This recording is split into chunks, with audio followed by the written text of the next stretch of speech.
Emily Parker is CoinDesk's global macro editor.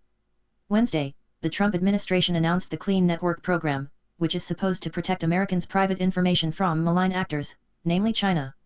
The basic idea is that barring Chinese apps and companies will make America safe again. Building a clean fortress around our citizens' data will ensure all of our nation's security, the State Department statement said. This is similar to the language lawmakers are using against TikTok. A U.S. company should buy TikTok so everyone can keep using it and your data is safe, U.S. Senate Minority Leader Chuck Schumer, DN.Y, recently tweeted. This is about privacy, he said. The argument is that the Chinese-owned app TikTok, which has access to the personal data of millions of Americans, could pose a threat to national security. Taken at face value, that position is not unreasonable. The problem is the assumption U.S. companies can be trusted to keep personal data private and safe. This is not necessarily true.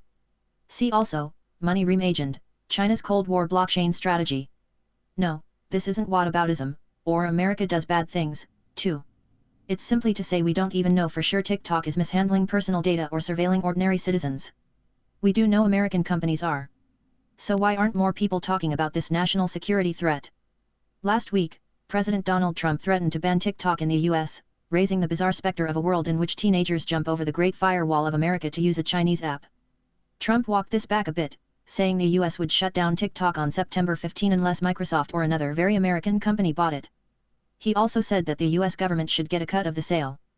Just for argument's sake, let's give the White House the benefit of the doubt and assume this isn't election year China bashing or old-fashioned protectionism. The idea of a foreign-owned company holding a honeypot of personal data on millions of Americans, data subject to a third-party hack or pressure from a government, is not a great scenario. The problem is the assumption that U.S. companies can be trusted to keep personal data private and safe. But American companies are also vulnerable to these threats. Last year the New York Times published a deep dive into how mostly unregulated companies use mobile phones to trace the movements of tens of millions of people, and also store that information. Within America's own representative democracy, citizens would surely rise up in outrage if the government attempted to mandate that every person above the age of 12 carry a tracking device that revealed their location 24 hours a day. The article noted. Yet, in the decade since Apple's App Store was created, Americans have, app by app, consented to just such a system run by private companies. The Times was also able to use that same data set to track, within minutes, the location of President Trump. If that's not a national security issue, then what is?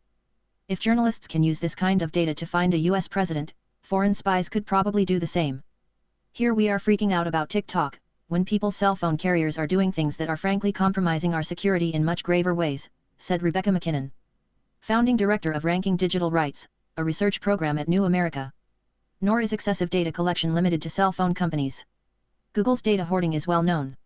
It was not long ago that Facebook allowed the data firm Cambridge Analytica access to the private data of 50 million users.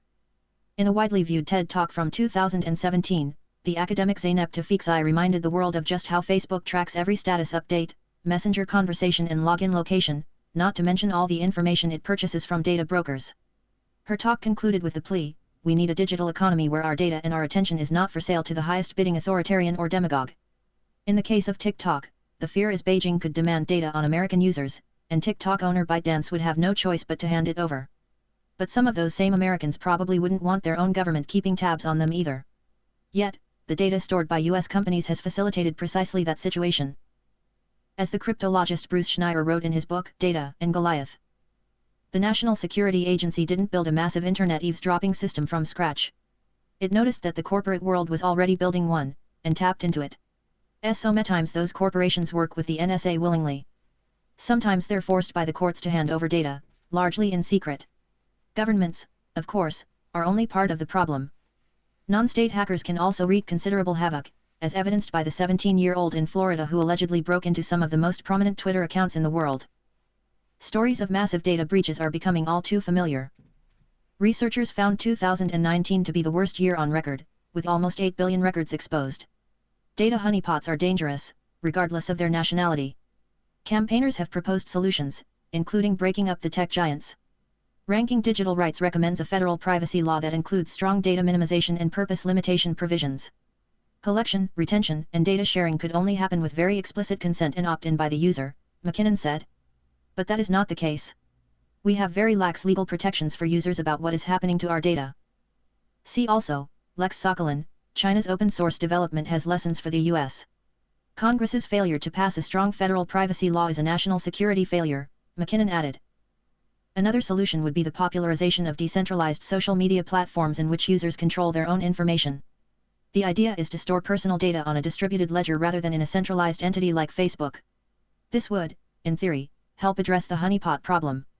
While this idea is often talked about in the blockchain and crypto community, we're still some ways off from seeing a platform like this unseat the incumbent tech giants. Now that data security is back in the headlines, it's a good time to refocus on this issue. We can start with US lawmakers acknowledging this problem is much bigger than TikTok and won't be solved by simply putting more data in the hands of US companies.